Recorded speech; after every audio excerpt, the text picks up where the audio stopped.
Good evening, students. Okay, today we are doing preposition activity.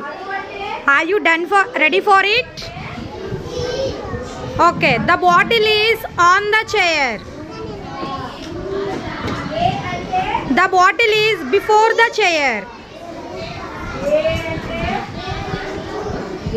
Okay, the bottle is between the chair.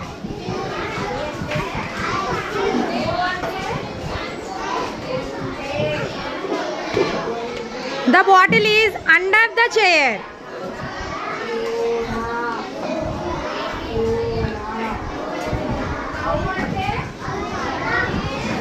Okay, the bottle is behind the chair.